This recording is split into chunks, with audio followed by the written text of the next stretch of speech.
Good morning, guys. So this is another keto recipe. Welcome back to my channel. If you're new as well, this will be a really quick recipe. Try it out. I have a keto diet book that I found this recipe in, and I just wanted to try it out. You only need celery, chicken, and cream cheese, and if you want to add in some other vegetables, that's your choice. So keep watching and leave me a comment down below. Let me know if you're going to try this.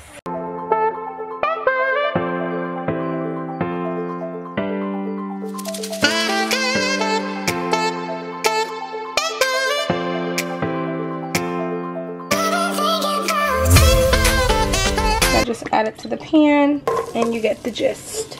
Okay, as far as seasoning goes, I'm going to go ahead and add it to the pan. Instead of the chicken, I'm just going to add some salt, poultry seasoning, pepper, and that's all. So I'm going to go ahead and cut my chicken up with my kitchen shears and add it to the pan. Okay, as you can see, my chicken has been added to the pan. I'm just going to walk it around a bit and water.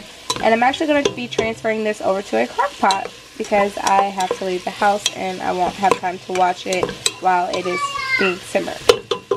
Alright, so there it is with the whole package of cream cheese. Transfer this into the crock pot and I'll see what it tastes like when I come back. This looks really good. It's cheesy and creamy. So, yum. Alright guys, so I went ahead and added a few potatoes because my husband will be eating this as well, with spinach and a can of cream of mushroom to thicken it up a bit. So this is what it looks like on the stove, and I'm going to transfer it into a crock pot after it boils. It smells delicious and it actually turned out really good. I just tried some and it has potato in there, spinach.